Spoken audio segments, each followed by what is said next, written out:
The Committee on Homeland Security, the Subcommittee on Border and Maritime Security will come to order. The subcommittee is meeting today to examine U.S. Customs and Border Protection's public-private partnerships. I'm going to call them P3s. And so we're very pleased to be joined today by Mr. John Wagner, who's the Deputy Assistant Commandant of the Office of Field Operations at CBP, Mr. Michael Gelber, who is the Deputy Commissioner for the Public Building Service at GSA, and Mr. Sam Vale, President of the South Texas Assets Consortium, and Mr. David Garcia, who is the County Administrator for Cameron County, Texas. And I'll introduce them more formally in just a moment, but we certainly welcome them all to the subcommittee today.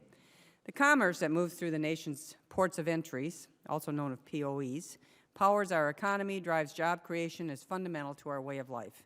If POEs shut down or traffic is backed up, millions of dollars can be lost, economic growth comes to a halt, travelers find other destinations to visit, and would-be customs revenue destined for the U.S. Treasury goes away. Despite the importance of POEs to the nation's economic health, modernization efforts have been significantly underfunded, and CBP staffing has not kept pace with growing demand. While CBP is frequently asked to provide new or additional services at POEs across the country, it's often unable to accommodate these requests due to staffing shortages or other revenue constraints. Over the past few years, this Congress has appropriated more than $2 billion for POE constructions, but that is dwarfed by what we estimate we actually need, which is $4 to $6 billion to really modernize our POEs. Air passenger volumes are growing at a rate of 4 to 5% a year. The nation has experienced a 24% increase in cargo containers since the Great Recession, and more cars and trucks transit the land POEs than ever before. We're falling further behind every year to match the demands placed on our CBP officers and infrastructure. In 2014, Congress appropriated hundreds of millions of dollars for an additional 2,000 CBP officers nationwide. However, according to CBP's workflow staffing model, the current need is more than 2,500 additional officers, with projections to grow even further as travel volume increases.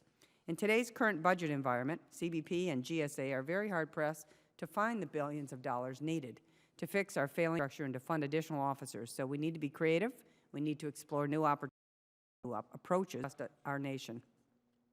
The private sector is also CBP on a donate real or personal provided such authority in Section 559 for the fiscal year 2014 Appropriations Act.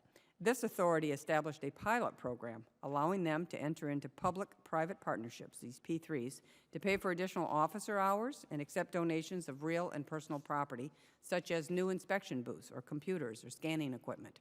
From everything that this committee has heard thus far, these pilots are working well to meet the immediate needs of land, air, and sea. We certainly look forward from hearing from our witnesses today about actually 19 POEs when those air, land, and seaports need it most. This type of agreement has been, CBP has been reimbursed. And in one case study, it was found that despite increases in travel volumes at the Dallas-Fort Worth Airport, which they've experienced an estimated 45% average wait times as a result of the partnership that they entered into with CBP. So great news there. In addition, 3 localities in Texas are poised to take advantage of donation authority at land POEs to provide CBP with additional booths, new scanning equipment, as well as renovations to an agricultural lab. This is why the full committee, through a very thoughtful amendment offered by the gentleman from Texas, Mr. Hurd, unanimously voted to permanently authorize CBP's public-private partnership program, which is characterized by its reimbursable services program and its donation acceptance program. But the donation authority is limited and is not designed to pay for an entire POE or significant expansion. Congressional appropriations alone are appropriate for such large-scale projects of national importance. As our economic and security requirements grow, our POEs must be able to accommodate more trucks, more passengers, more cargo, while at the same time providing convenient and secure travel for the people who cross the border each and every day. That's why I fully support concepts like P3s and other innovative ways to fund infrastructure improvements. Our authorization language makes sure CBP can leverage this important tool well into the future. And with the second busiest border port of entry along the northern tier, the Blue Water Bridge in my district, as well as the busiest POE across the northern tier, the northern border, which is the Ambassador Bridge, which is about an hour to the south of my district. I am very interested in the application of P3s to meet the infrastructure and staffing challenges close to home on both the northern and the southern border.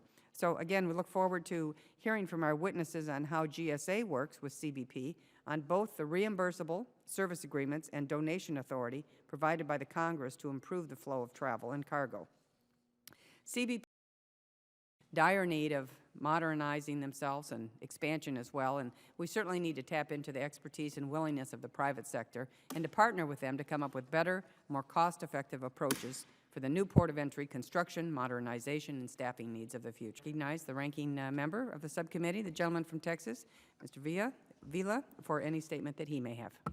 Thank you, Chairman Miller. I'd also like to thank you for holding today's hearing, examining the U.S. Customs and Border Protection's public-private partnership, otherwise known as P3. I'd also like to thank you and committee staff for inviting two of our witnesses from the Rio Grande Valley who are with us today, Mr. Vale and Mr. Garcia, and just say that one of the things we've learned since working with you on this committee is that we recognize how important the northern border is to this country, and so thank you for allowing us to invite our South Texas representatives. As a member representing a border district, I understand and have seen firsthand the importance of maintaining infrastructure and adequate staffing at our ports of entry. I am pleased to have Mr. David Garcia, the County Administrator from Cameron County, Texas, in my congressional district, joining us for this hearing today. The Rio Grande Valley is made up of 4 counties, Cameron, Hidalgo, Starr, and Willacy, with a combined population of 1.3 million people who share a border with almost 2 million citizens of Mexico. Within this 99-mile span of deep South Texas lie 11 international bridges, many of which participate in the South Texas Asset Consortium, which was a brainchild of Mr. Vale, and is an organized effort by participating bridge communities to take advantage of the public-private partnerships offered by CBP. These ports of entry help drive cross-border commerce and travel in my district and across the region. The services rendered by Customs and Border Protection officers at our ports of entry impact not only border communities, but also the nation's economy as a whole. According to CBP's data, on a typical day in fiscal year 2014, officers processed over 1 million passengers and pedestrians at air, land, and seaports of entry, as well as inspected over 70,000 truck, rail, and maritime containers. Those numbers represent billions of dollars a day in trade and travel that drive the growth of our local, state, and national economies. Meanwhile, our ports of entry are aging. Their infrastructure often cannot accommodate the volume of trucks, vehicles, and pedestrians that cross on a daily basis, contributing to increased wait times. Also, many of these facilities cannot be retrofitted to accommodate post-911 security technology. CBP previously estimated it would need $6 billion over 10 years to modernize existing ports of entry to meet its current operational requirements, but funding has fallen far short of this need. Staffing shortages also continue to be a problem, as CBP remains thousands of officers short of the number necessary to staff our ports of entry properly. This shortage also contributes to growing wait times, costing the U.S. economy and American consumer billions of dollars. CBP's private-public partnership program was established to allow for alternative funding sources to meet the growing demand for federal services at ports of entry. This program can be beneficial in providing a short-term solution to a shortage of funding for staffing and infrastructure. However, it is not a long-term solution. CBP operations and infrastructure improvements are government functions that have traditionally been funded by federal appropriations and user fees. Under this model, ports of entry with greater resources could access more CBP services than ports of entry with equal need but fewer resources. I understand the number of applications for reimbursable service agreements and donations proposals submitted by non-federal partners is growing. This clearly illustrates that there is a strong demand for more CBP officers and modern infrastructure at our ports of entry. But we must ensure that we as a nation continue to fund security and facilitation needs at ports of entry. Today, I would like to hear from our federal witnesses about how P3 proposals are prioritized and how these programs are affecting the allocation of our limited border security resources. I am also looking forward to hearing from our witnesses representing Texas border communities about their perspective on these programs and what they predict the future impact of these programs may be for the region. I understand the appeal of these programs given current resource limitations, but maintain that Congress has a responsibility to provide CBP the resources to fulfill its mission. I thank the witnesses for joining us today, and I look forward to your testimony. I thank the gentleman very much for his comments. Other members of the committee are reminded that opening statements can be submitted for the record. And again, we're pleased to be joined by four very distinguished witnesses, and let me more formally introduce them today as they're going to be talking about this important topic. Mr. John Wagner, Deputy Assistant Commissioner for U.S. Customs and Border Protection's Office of Field Operations. He formerly served as Executive Director of Admissibility and Passenger Programs with responsibility for all traveler admissibility-related policies and programs, including the Trusted Traveler Program, the Electronic System for Travel Authorization and Immigration Advisory Program, and the Fraudulent Document Analysis Unit. And we were talking just before we came in here. I think this is your 8th time before this subcommittee, and 14, I believe, is what you said. I forget if it was 12 or 14 before the full committee. So you're a frequent traveler here, and we certainly appreciate you coming back. We have to get you a desk here. Mr. Michael Gelber is the Deputy Commissioner for Public Building Service at the U.S. General Services Administration. The Public Building Service is one of the largest public real estate organizations in the world, operating more than 9,000 owned and leased properties across the U.S. Mr. Gelber began his career at GSA in 1988 and has held positions, several leadership positions, including service at the Northwest and the Great Lakes region. So we welcome you to the committee as well. And Mr. Sam Vale is the president of the South Texas Assets Consortium and is the past chairman of the Border Trade Alliance.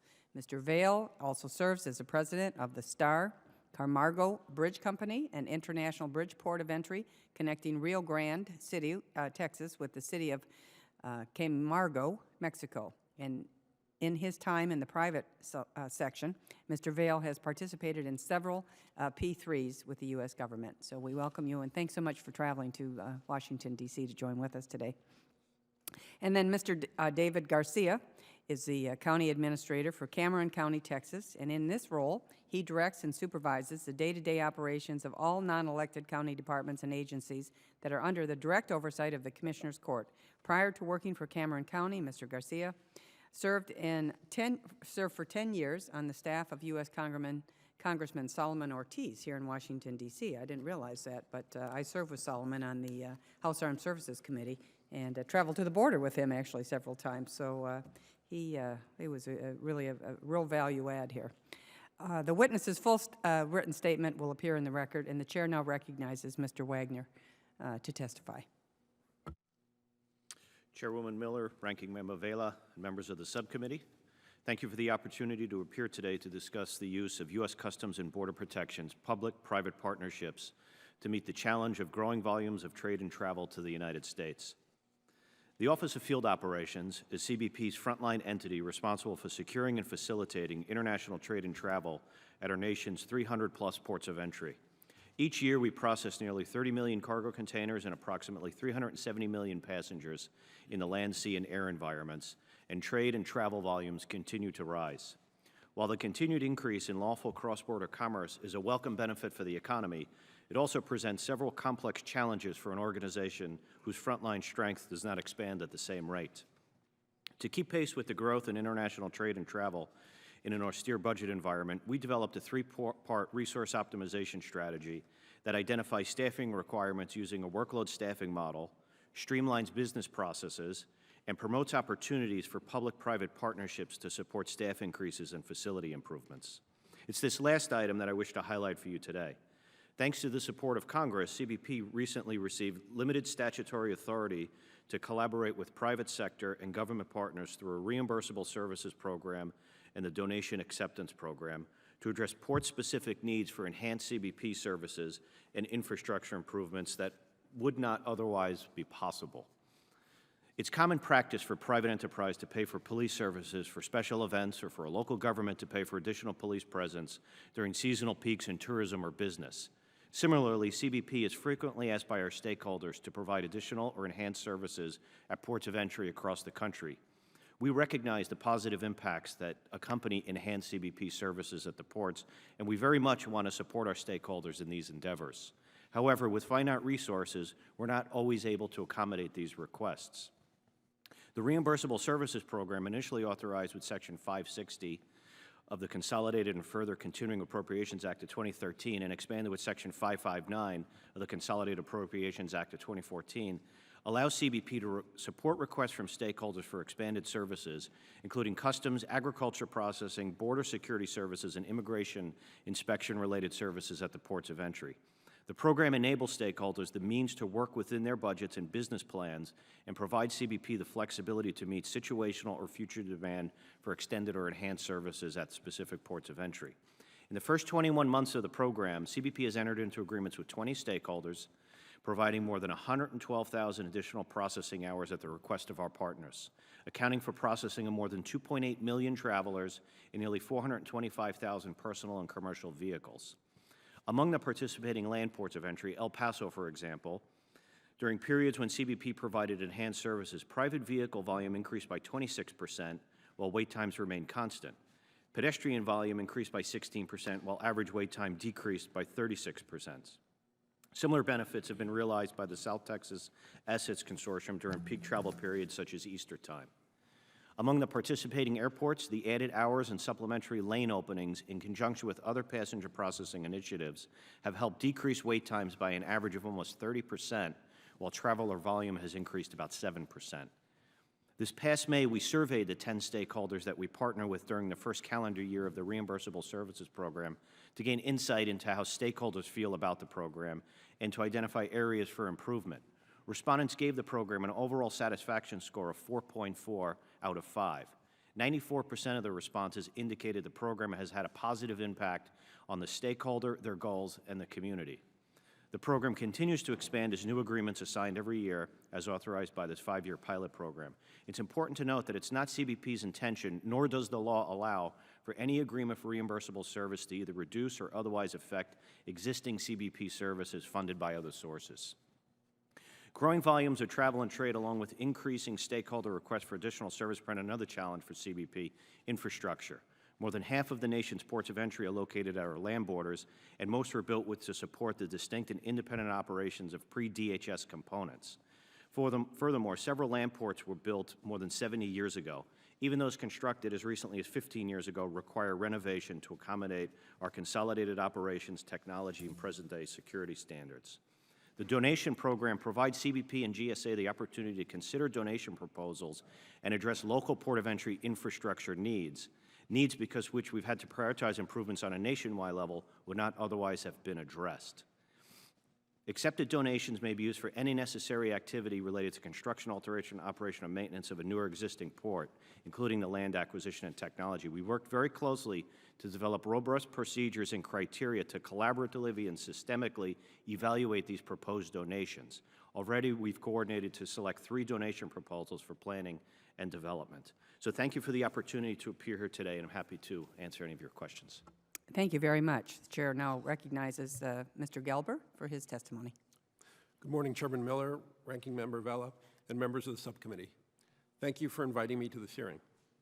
Our mission at GSA is to deliver the best value in real estate, acquisition, and technology services to government and the American people.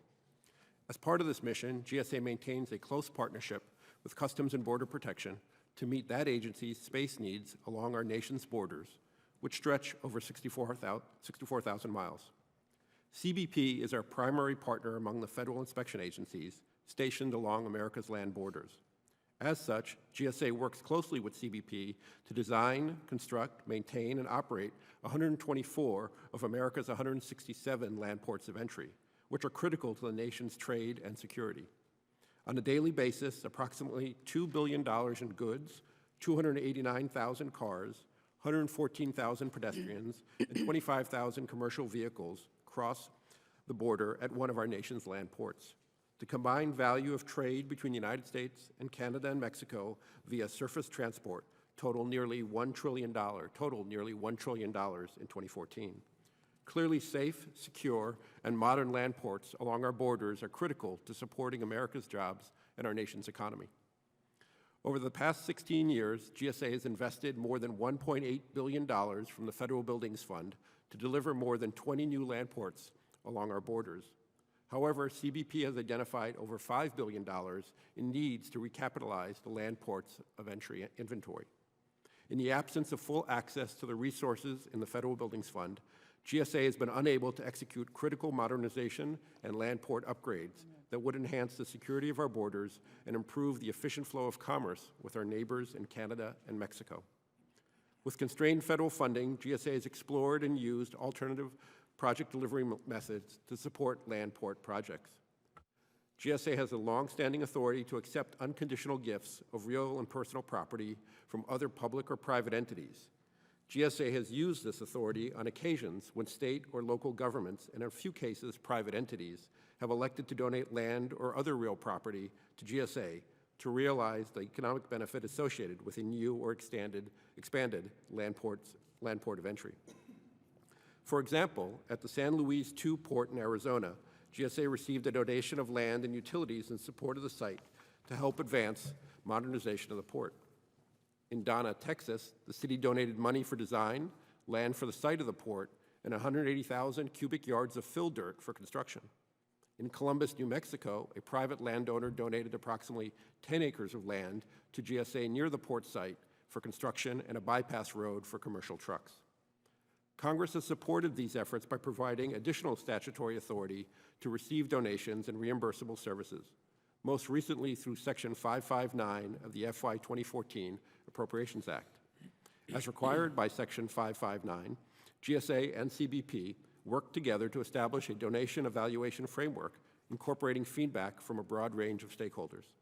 The jointly developed Donation Acceptance Procedures Framework was used by GSA and CBP to evaluate 7 donation proposals last year. GSA and CBP selected 3 of these proposals for further planning and development, which we are hopeful will result in executed projects that will increase security and improve trade. GSA is encouraged by the results of this program and hopes its continued availability provides another useful tool for GSA to support federal operations along our nation's border. Thank you for the opportunity to testify today, and I look forward to your questions. Thank you very much. The chair now recognizes Mr. Vale for his testimony.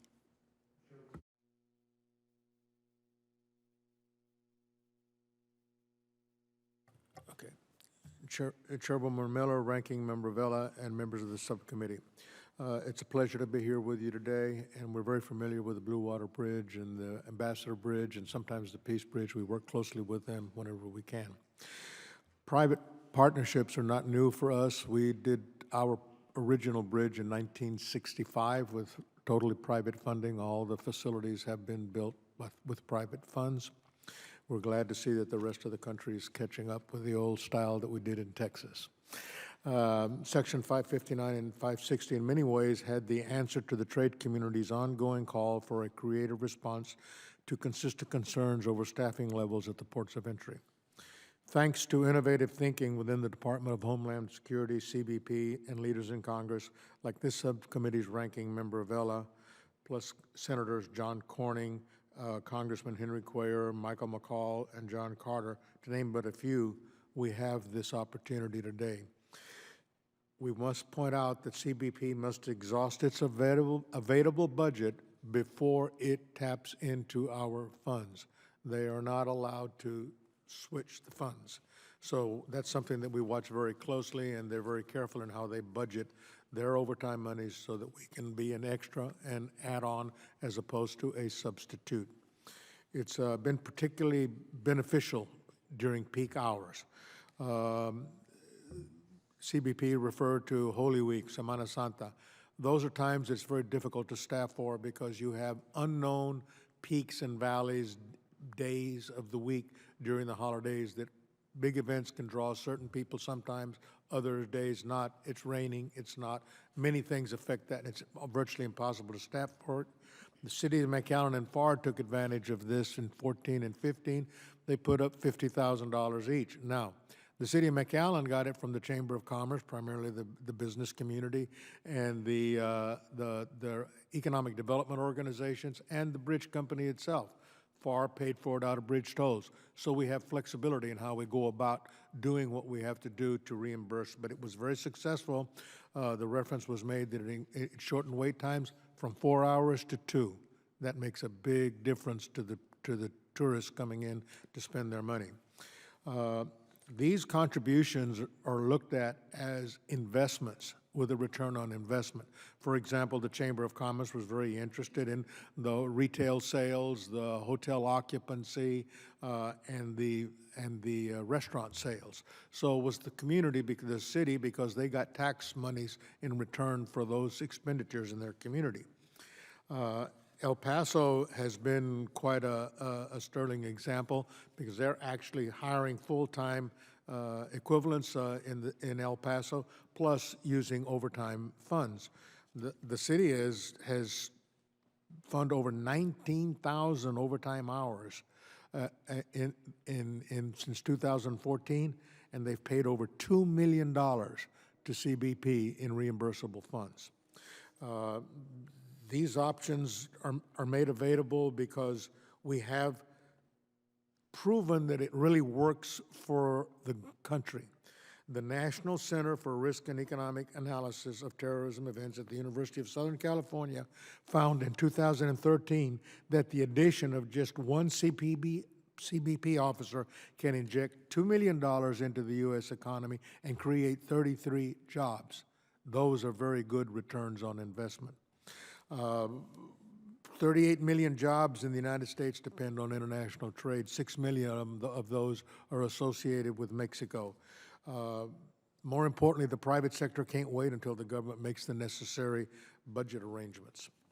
We're looking forward to working with all of the members of the subcommittee to expand upon this, to provide new and better ideas on how we're going to go forward in funding these activities. We'd like to have better studies and projections of how growth is going to take place, not just looking at history and an excellent work model they have developed, but actually convincing the private sector that they can securely provide information about their business plans so that we know in advance where the business is going to come from and help assign staffing on that basis.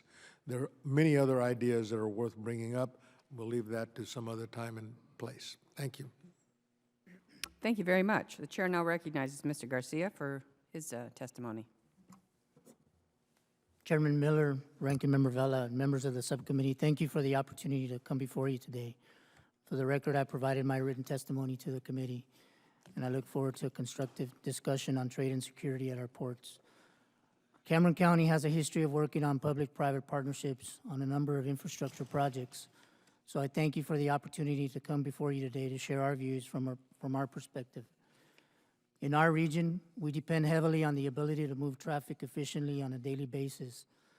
We believe strongly in the program to allow for public-private partnerships within the Department of Homeland Security, Customs and Border Protection, as well as the other federal agencies. We are always looking to take advantage of opportunities to improve our infrastructure and resources. I applaud the members of this committee for continuing to find ways to improve and authorize programs and objectives for the various agencies comprising DHS. We all recognize that protecting the homeland is the #1 national security priority. For us, living on the border, it is a difficult balancing act when it comes to trade and security, but one that we know we have to contend with daily. Despite the challenges, improving the economic conditions is a fundamental priority for us. Cameron County owns and operates 3 international bridges. There is a private bridge and the Port of Brownsville Port of Entry. We also expanded our Veterans Bridge recently, and not too long ago, we inaugurated the first international rail bridge on the U.S.-Mexico border in over 100 years, a true public-private partnership between Cameron County and Union Pacific Rail. I want to take a few minutes to talk about our county and some of the exciting things happening in South Texas. It is important to highlight these initiatives because they go hand in hand with what is being discussed today. But first, I'd like to point out that we enjoy great collaboration and communication with CBP, as well as the Border Patrol and other law enforcement agencies. Working together, we have been able to forge ahead despite all the rules and regulations post 9/11. Due to the level of enhancements and improvements along the border and the special operations being conducted regularly, adequate staffing of Customs and Border Protection agents, as well as other mission-critical agencies such as the Department of Agriculture, is essential. For example, the ability for a port director to allocate and shift resources is a valuable tool in the daily operations affecting local bridge systems like ours. That is why we support programs that are being discussed here today. I applaud the members of our delegation, Representative Vela, Senator Cornyn, as well as members of this committee for providing us with another tool in the toolbox as we continue to improve and modernize our ports of entry. As we grow and strategically plan our future, it is imperative that we have a reassurance and a level of certainty that will allow us to consider as many options as possible when it comes to long-term staffing and infrastructure funding. In South Texas, we are getting ready to launch rockets, and thousands of visitors will come to South Texas, including those from Mexico. Our area airports will see their fair share of increased activity, and Customs and Border Protection is among the various agencies leading in the coordination efforts. Our Port of Brownsville, also considered the Port of South Texas, is working to deepen their channel to attract post-Panamax vessels.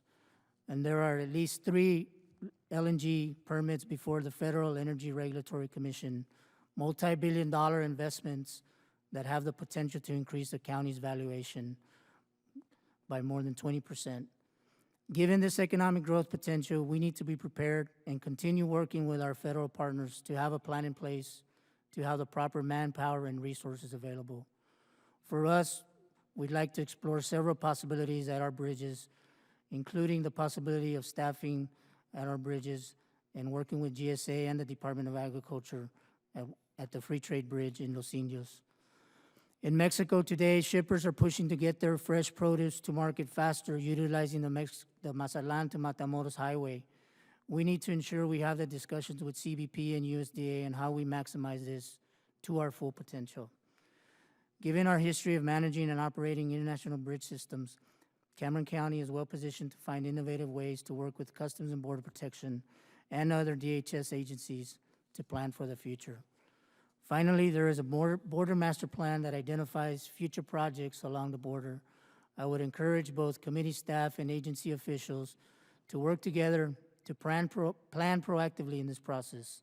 This will help us overcome the difficulties and challenges as new facilities come online. Together, we need to ensure there is a level of coordination from beginning to end in the development of these ports. As we all know, the amount of trade in terms of volume and value is in the billions, and programs like this one need to be kept in place so viable options can be considered by local governments. I thank you, Chairman Miller, for holding this important hearing, and I look forward to answering any questions you may have. Thank you, Mr. Garcia, and I thank all of the witnesses for their testimony. And I was taking a couple of notes while you were talking, while you're all talking. Mr. Wagner, you were saying that some of the POEs are actually 70 years old, and I don't want to keep going on about the northern border, but I will mention that the Ambassador Bridge is actually, I think, over 80 years old. And, you know, and then I mentioned the northern border, and I appreciate Mr. Vale talking about it, because actually Canada is our largest trading partner by a long way, I mean, bigger than China. You know, we're all watching all these container ships come into all of our POEs, our ports and everything. It's Canada who is really our largest trading partner. But as we look at our various POEs, not only are they old and antiquated, really, certainly pre-9/11, we weren't even really thinking in terms of security, the design. If you look at some of the various configurations of the POEs, you think, my gosh, what were they even thinking about? Well, we weren't thinking, right? As a nation, we were thinking about how you expedite travel and passenger travel and trade and all of this. So we weren't really thinking so much in terms of security. And now I wanted to mention and sort of dig down into the weeds a little bit about this entire program, this P3 program that we're talking about. Mr. Wagner, you were mentioning some of the various things, and I would just ask you if the Congress were to restrict this program, as you've mentioned some of the successes that you've had, because it is a 5-year pilot program, so we're already 2 or 3 years into the program. And right now, the way that we've got it set, you have to have the appropriators actually put language in the appropriation bill every year to extend it. Now, Mr. Hurd's bill is going to give it permanence, which our committee, passing that, thought that was a very important thing. And so I guess I'm just sort of looking for a bit of your thoughts on that. And also, not only the permanence, but the caps of these pilot programs. I mean, if it's good in the, you know, we right now have a 5-year cap, I think. I know Judge Carter, Mr. Vale mentioned him, on the Appropriations Committee is looking at extending that to 10. So those are all good thoughts, I suppose, but I guess I would just ask for a little bit more fleshing this out. Let's start with Mr. Wagner. What you think about the permanency of a program for the P3s and the caps and those kinds of things? Thank you. We would support any legislative effort to make this authority permanent. We think we've got a very good relationship built with GSA and with our stakeholders to implement this. We'll continue to survey the stakeholders in this to make sure we're meeting their needs. But as far as the caps go, we'd also look to remove the limitations on that. And as long as this remains a voluntary program, that the stakeholders come to us voluntarily, and as long as we are constrained by not reducing the level of service we are providing today, that's an important part for us, that we're not just shifting this into a play-for-pay scheme or things where we're providing services now that we shift to just a reimbursable model. But if we can maintain the current level of service, but then upon request, we're able to, without limitation, review these requests and accommodate these requests, I think we'd support any legislative efforts to do that. And I'm looking for the other gentleman to respond as well, but before they do, I think that is a very important point, because I think you might have some municipalities or private citizens or whoever saying, why am I going to give CBP money here? If the funds are all fungible, they're just going to then take the money that should be spent here and spend it somewhere else, right? I mean, you have to make sure that that is not happening. Mr. Gelber, what is your thought? GSA shares CBP's perspective on this matter. Obviously, if Congress were to pass the statute and the President were to sign into law, GSA would abide by its conditions. In the constrained resource environment that we currently operate in, this type of flexibility is helpful for us as we support the federal inspection agencies at the land ports.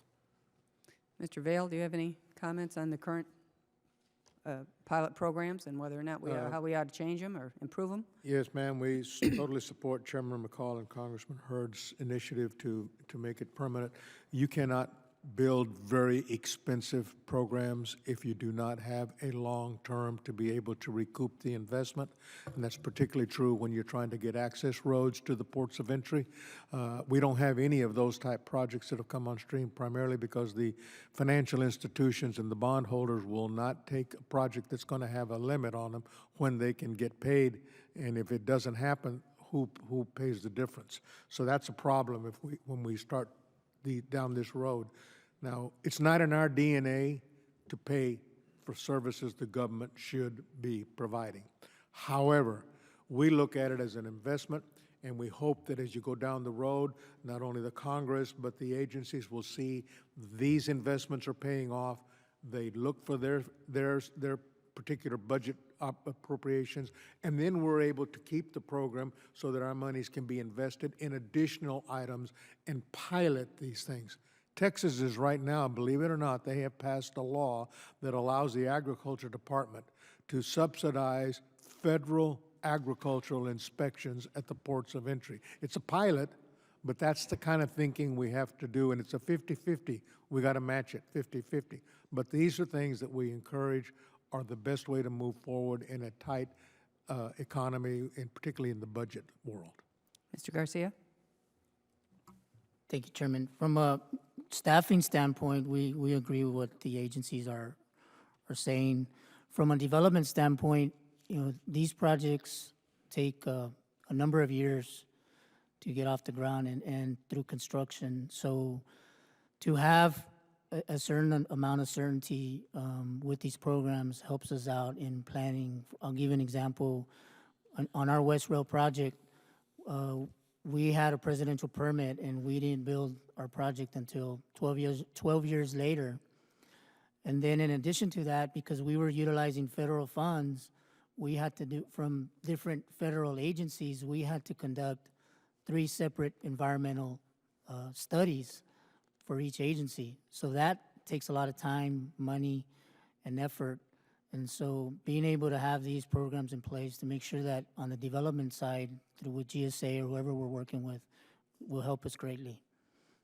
Thank you. Chair recognizes my ranking member, Mr. Vila. Thank you. Mr. Wagner, first of all, I'd really like to thank you and your agency for the good work that your agents do. Over the course of the last year, probably about 30 to 40 members of Congress and U.S. senators have been at the West Rail Bridge and the Far Bridge and some of the other bridges. And you know, it's one thing to sit up here in a committee hearing and listen to testimony, but it's a far different thing to go down and watch what your agents do, you know, when they're cutting through tons and tons of produce. And just thank you for accommodating those visits. I think it really helps. And Mr. Gelber, I'd like to thank you as well for your work in Donna, Texas, helping them through the 559 process. That's been a very important piece of work as well. My question for you, Mr. Wagner, is we funded 2,000 CBPOs in the last session of Congress. Can you give us an idea where we are on that? I believe we still are just a little bit over 800 short of that goal. We've been doing a lot of recruiting efforts, revamping our recruiting efforts, revamping our hiring process, looking into the different parts of that hiring process, reordering the different things. It's been a struggle to meet the 2,000. We've really put a lot of effort into changing how we do this. We have a lot of people failing the backgrounds, is what it amounts to. But we are continuing to push forward on it and look at different opportunities with the universities, with veterans coming out of the service, and looking for better ways to do it. But we're still a little over 800 short of where we want to be. Is there anything you see that we can do to help? I don't believe at this time. We need to just continue to push forward with the right recruiting efforts and get the right people into these jobs. And we need to make sure our process is streamlined, that we can get people timely cleared with the right clearances into these positions. So I think the action's more on us at this point. And I'm not sure about either your involvement or Mr. Gelber's involvement in this project, but recently I visited the airport at the San Diego-Tijuana border, and it's a fascinating project. Are you in a position to elaborate on that process, what's taking place, and how soon that is set to open? The cross-border terminal? Yeah, with the parking lot, park on this side of the border and pass through the tunnel. It's a unique arrangement where you can park in the U.S., cross over a land bridge into Tijuana and use the airport there, and fly out of Mexico to your destination. When you come back, you land in Tijuana, you cross back over the bridge and clear CBP to enter back into the United States. So it's really a land bridge connecting the airport with parking in the U.S. It's a user fee arrangement, so all of our staffing costs will be covered as we do at the user fee airports, but this will be a user fee land border crossing, so the number of officers that we will have there will be fully funded by the stakeholder to do that. They're building the facility right now, and I believe it's scheduled to open early next calendar year at this point. Well, that's great work, and I congratulate all of the agencies involved in pushing that project forward. Mr. Vale, I think you might have wanted to elaborate on the agricultural crossings, and what more would you like to say about that? What's driving this is the diet of the American people. It's the American housewife who is demanding higher quality fruits and vegetables year-round. So we've got products that I call generally, because I can't even identify many of them, Asian fruits and vegetables, and they're grown in Mexico now. The Texas legislature made a determination that it was important to Texas because of the jobs it creates in the state of Texas, in the distribution networks that go around the country, to provide some pilot monies to see how well it could generate additional growth. If they would they're putting up about $600,000 or $700,000 to be matched 50-50 by the members of the 559 program, so that then with that we would be able to go out and actually even hire agriculture specialists to provide funds to CBP for a period of years to hire them and get them going. There's a big shortage because it doesn't matter if you've got the money if you don't have the people. You can't hire overtime, you can't put people to work if they're not there. And that's the problem we're seeing with CBP. When we got those 2,000 officers, we forgot to get money to hire the people And they're overwhelmed with what they had to do in the background checks. We should have provided some special revenues to help them in that area. He may not say that, but I know the real problem is they ain't got enough guys to take lie detector tests with. And that's a problem. So we're looking forward to experimenting on with these ideas, pre-inspections, which are not clearances, but helping to identify the risk assessment as a new valid way of looking at it. The pre-clearance programs are very interesting. What they just opened up in Laredo, which is a plane can be loaded, Mexican Customs is there, U.S. Customs is there, they're cleared and they fly anywhere they want in Mexico when they take off. They don't have to go back through Customs. And they're doing other programs. I think they have some out in the Otay Mesa area they're working on, and some in the El Paso area. So we would like to see many of these things at least put into implementation form, and then they can judge how valuable they are after that. Well, my time's expired, but thank all of you for your good work, and thanks for being with us today. And before concluding, Chairman Miller, I'd like to submit for the record a statement from Anthony Reardon, the National President of the National Treasury Employees Union. Without objection. Chair now recognizes the gentleman from Pennsylvania, Mr. Barletta. Thank you, Madam Chair. First of all, I want to say that I'm a big supporter of public-private partnerships. I chair a subcommittee on T&I, and we're doing some great things at looking at P3s with federal properties. And I really want to focus on the real property part of the pilot program. Mr. Gelber, can you please tell me what you have learned from the evaluation of the Real Property Donation Authority pilot program in the omnibus, and what has worked well and not so well, and what should we change? I think the key advantage for GSA is our partnership with CBP on this matter. Our primary responsibility is to respond to their mission requirements, and having the statute allows us a formal framework to have that conversation with CBP. As we've reviewed the various proposals, it's not clear if people may have misunderstood the limitations of the statute, but some of the proposals we received were not in compliance with the statute. And I think as we begin to educate, if you will, or inform the user base around this issue, I think the types of proposals we'll get may be more positive and responsive to CBP's needs.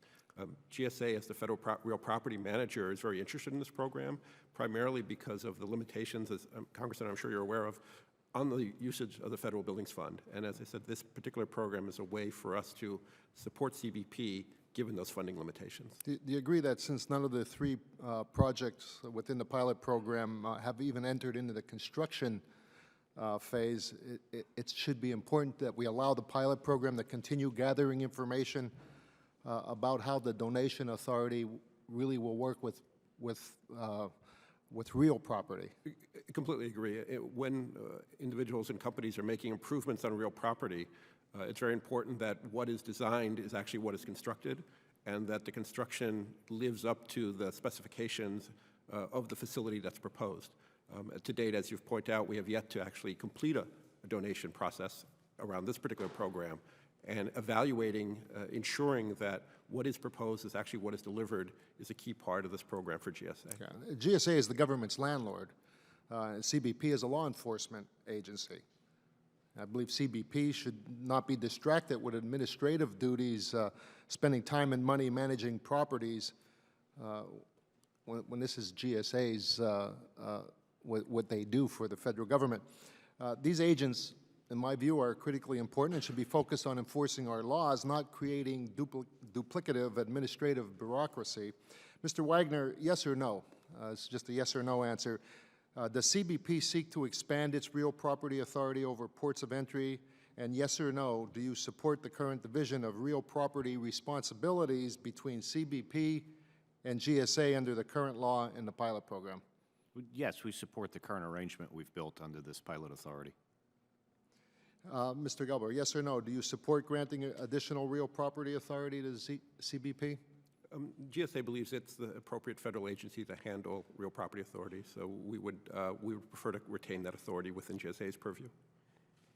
And Mr. Wagner and Mr. Gelber, do you both commit to work with me to develop revised legislative language that keeps the real property authorities with GSA and maintains the real property pilot program until we have a chance to evaluate it? Yes, we would commit to working with you to do that and building a framework that allows the operational requirements to be articulated and discussed and evaluated in conjunction with GSA. So absolutely. We would also agree, again, our key role and our key mission is to support CBP and its operations. We need to ensure the real property we provide responds to their mission needs. Okay, thank you. Thank you, Madam Chair. Thank the gentleman. The chair now recognizes the gentlelady from California, Ms. Torres.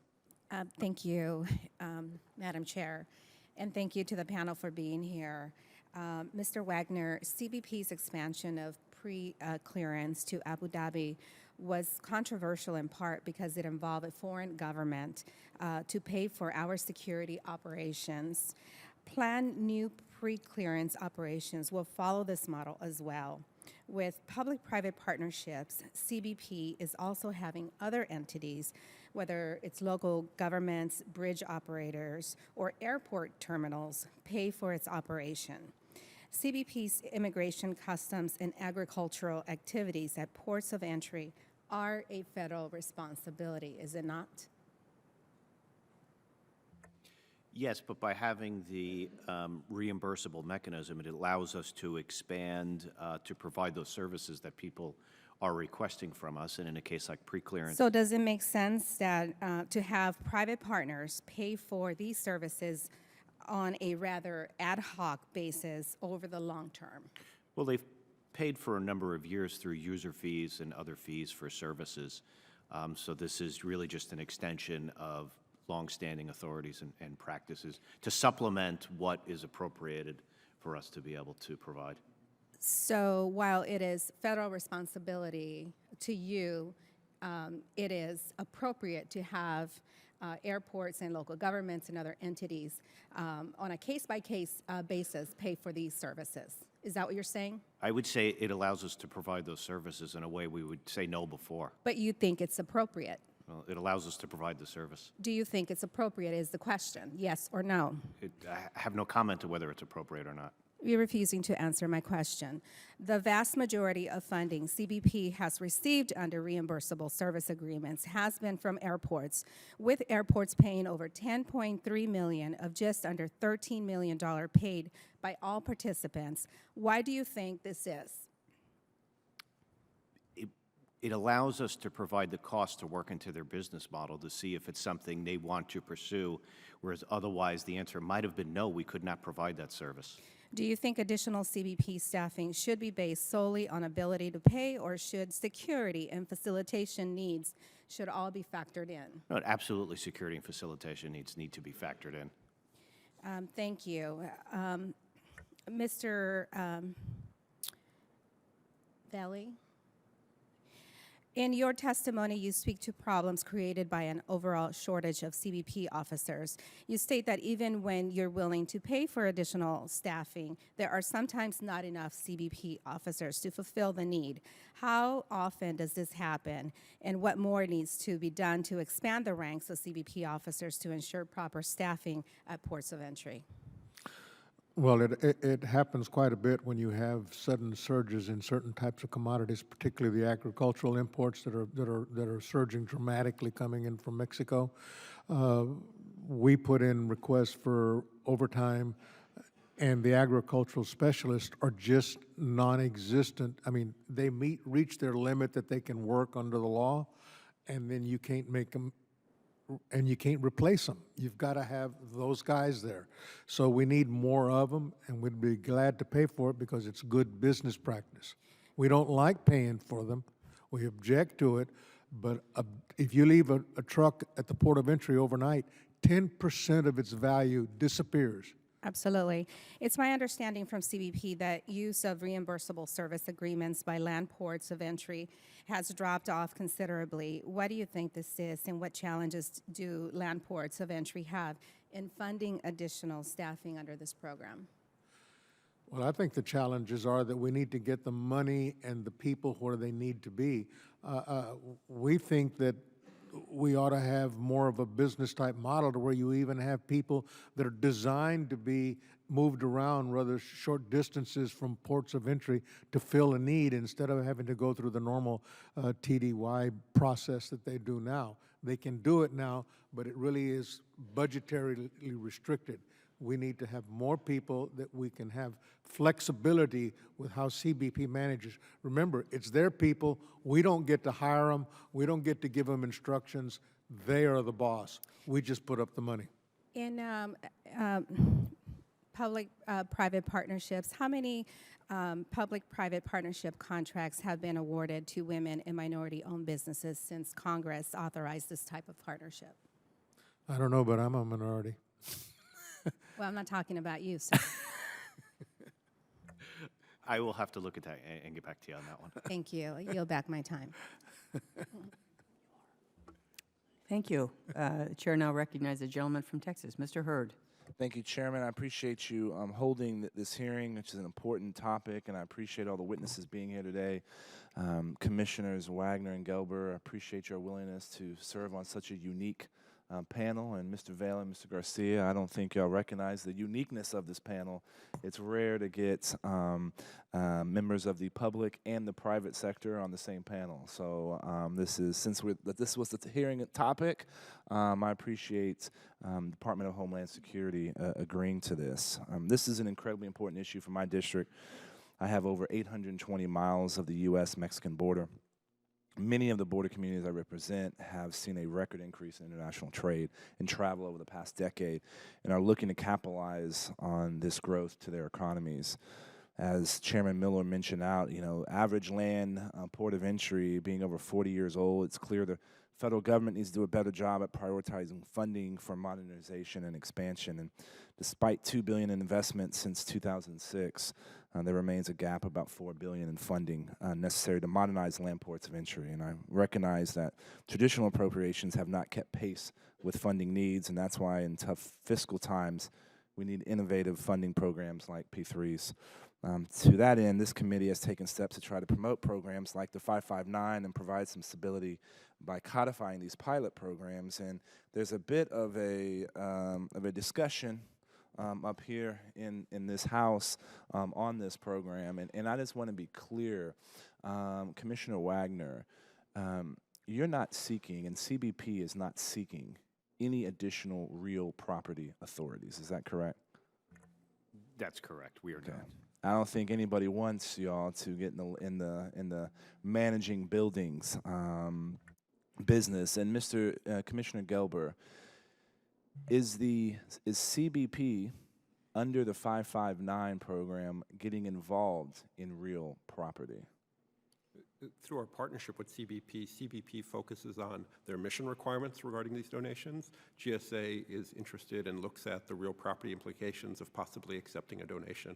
But we have discussions on both topics to ensure GSA is meeting CBP's needs. And if we made this pilot program permanent, would that change any of that arrangement or agreement? It would depend what the specific language of the statute would be, but as it's currently structured, no donation can proceed unless GSA and CBP together decide to accept the donation. That's helpful and clear, and we'll be cutting that video and passing it along to some of my colleagues to make sure that we're clear on that topic, because this is something that we need to do. When we talk about border security, we can secure our border and facilitate the movement of goods and services at the same time. In an increasingly challenging environment with budgets and money, one way to grow our economy is increase trade, and we're doing that on our northern and southern border. Mr. Vale, can you tell the committee what expanding these programs would specifically mean for ports of entry like the ones you work with every day? Well, it means we do more business, and we generate more tax revenue for the country, and we enjoy a better quality of life in the United States. Amen, brother. And Commissioner Gelber, have there been any instances where you feel as though there has been a conflict between GSA and CBP, or where CBP has overstepped its bounds when it comes to these P3 agreements? None that GSA has been involved in. Excellent. And Commissioner Wagner, we've spent time today discussing donation authority. You've seen the donation authority language in H.R. 3586, I believe. Do you have any problems with the way it's constructed? No, I think we support that section of it. Excellent. This is an important issue, and I'd like to open it up to all four of y'all. Do you have any particular concerns with providing long-term stability of these programs? I'd like to let the record reflect that everybody shook their head. Didn't understand the question. None at all. No, do you have any particular concerns that if this program was long-term, that you would have any problems with these programs becoming long-term programs? That'd be a very good thing. Excellent. Madam Chairman, I yield back. Thank the gentleman very much, and the chair now recognizes the gentlelady from Arizona, Ms. McSally. Thank you, Madam Chair, and thank you, gentlemen, for your testimony today. As was noted, the average port of entry, land port of entry, is 40 years old. The one in the city of Douglas, Arizona, is 82 years old, built in 1933, renovated 22 years ago, but still it's pretty old, and it really needs to be updated. 64,000 commercial trucks in 2014, $4 billion worth of trade, a total of 8.3 million people in two-way traffic, and it's expected to continue to grow at 5%. In 2007, GSA determined through a feasibility study there is needed expansion at the Douglas Port of Entry, and the Arizona Department of Transportation in 2013 determined that the existing Douglas Port of Entry will not adequately allow CBP to do its mission there. So we need a new port of entry in Douglas, and I know in 2003, GSA and CBP worked together to come up with a multi-year program for modernizing our land ports of entry. I know there's the $4 billion gap, but how many projects have been done on that list, and how did you prioritize that list? Prioritization of projects, GSA responds to CBP's 5-year plan surrounding land ports of entry. CBP obviously can speak to the actual mechanics of that plan, but it focuses on the age of the facility, the usage of the facility, and the future out-year plans for that facility. GSA's goal is to, again, respond to CBP's need, but ensure the facilities we construct are adequate for their mission needs. So, Commissioner Wagner, where is the Douglas Port of Entry on that list right now? I will have to check and get back to you, but I know we're looking at the list this past year. We're reprioritizing the list. We go through a structured evaluation looking at the operational considerations, the workload projected growth, the age of the facility, condition of the facility. Can we operate our technology in the space and the requirements that's there? So it's a big portfolio to go through, but it's prioritizing into a 5-year plan. Great. We really like to see where Douglas is on that list. Yes. In the best case scenario, we would obviously like to see appropriated funds used as a high priority to build a new port of entry there for the benefits that were all mentioned here today, for the increased opportunities for security. But this little town is dependent on this port as well. I mean, this is a small rural town, and it's dependent on that cross-border trade. And it not being able to really wait any longer, it tried to figure out a way to use this new 559 to come up with a program, and literally this town is willing to mortgage its future with tens of millions of dollars to invest in the land and invest in the infrastructure in order to make this happen. But it didn't meet the narrow definition, and it was rejected because it didn't meet the narrow definition of the current P3 partnership. What else can we do, and what else can the town of Douglas do, and what can we do when they are willing to do everything it takes and mortgage through a bond program their future to build a new port of entry? What other authorities and how can we adjust this program so that we can move forward and get this thing done?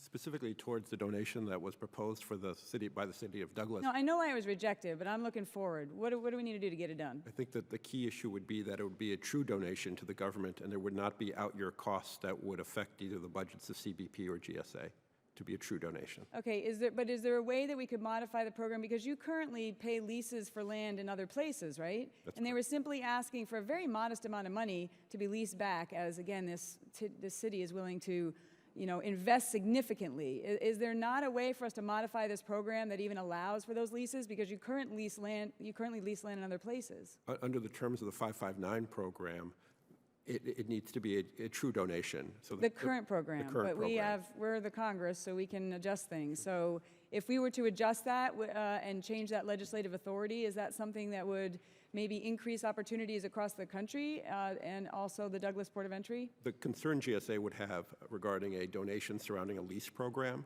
would be that the donation may not be, again, a true donation. The primary issue, the concern that we have is that if something is a donation, it is quote unquote free to the government. Yeah. If it is a donation without your costs, that is a concern to GSA.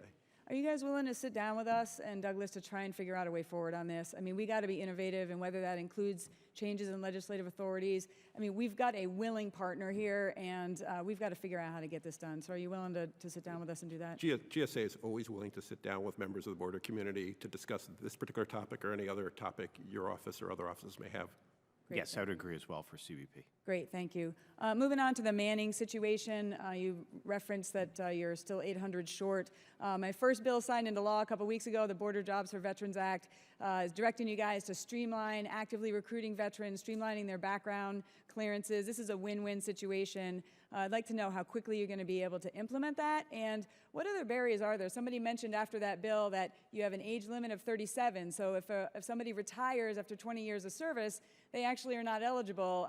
Sure, a retired master sergeant is still pretty able-bodied and might be able to be, a good asset in those positions. I've also heard that the polygraphs being, across the board versus potentially case by case, or the drug use in the last 3 years, not being it's being a one-size-fits-all versus looking at a case by case. Are there any other barriers that need to be lifted in order to fill your positions?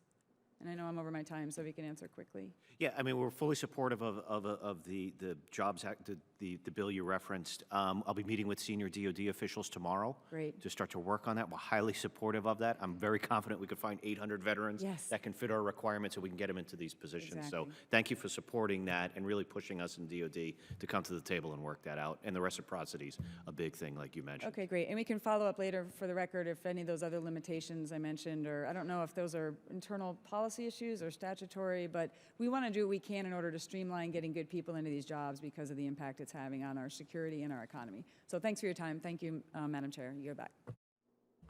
Thank you very much. And before we conclude, and I think it's been an excellent hearing, and certainly great testimony from the witnesses. We appreciate the public and the private sector both being here testifying today. Is there any, let me just throw this out, is there any question that we didn't ask you that we should ask you? Sometimes we don't think of the right questions here. Something that in the public sector you're really dealing with that is a specific challenge that we should know about, we didn't ask you about. And in the private sector as well. I mean, if somebody came to you and said, what is your biggest challenge with this? Is there anything that we didn't ask you? Mr. Wagner? No, I think we covered it, and really it's the opportunity to sit down with our stakeholders to be able, in a formal structure, to provide them our costs so they can calculate that into their business model to see if it makes sense. And this authority simply allows them to do that. Mr. Gelber? From GSA's perspective, the primary challenge we face is having full access to the Federal Building Fund. If we were to have that access, we would be able to allocate more resources to the land ports of entry on the northern and southern borders, and that would most likely be the greatest assistance to GSA. The 559 program is helpful, but the access to full funding would truly be a step in the right direction to assist CBP. Mr. Vale? Yes, you're correct, Chairwoman Miller. I would say that, we've never seen so many Republicans in South Texas since these programs passed. We've got a lot of people come down to see how it's working. We think that we need to It's a bipartisan hearing, I just want to tell you that. No, I understand that, but it's mostly Democrats down there. Anyway, but it's important for us to be able to take the successes and not leave them as just being supported by non-governmental budgets. They need to be turned into budgets and then leave the monies to be new pilots and new ventures with new ideas in the future so that we can stay ahead of it instead of always dealing from the behind. That's our problem. Thank you. Mr. Garcia? Madam Chair, I think I mentioned in my testimony, the flexibility for our local port officials to have that flexibility to move people around is important to us. You know, we go through training exercises probably once or twice a year with all the federal agencies, figuring out whether or not, you know, an issue comes up at one of our bridges. And for a port director to have that flexibility is important to us when we're moving just-in-time cargo through our ports, through the Port of Brownsville, which is growing tremendously. So I think I'm thankful for coming before you today and sharing our thoughts, and I appreciate all the work that you all are doing. Thank you. Well, thank you, gentlemen, all of you very much. Again, we appreciate you sincerely coming here, and those of you that travel long distances, it certainly was very beneficial for us. I hope for you as well, and we appreciate that. And with that, pursuant to Committee Rule 7E, the hearing record will be held open for 10 days in case there are any members of the committee that might have some additional questions for the witnesses. We'll try to get those responses in writing. Without objection, the committee stands adjourned.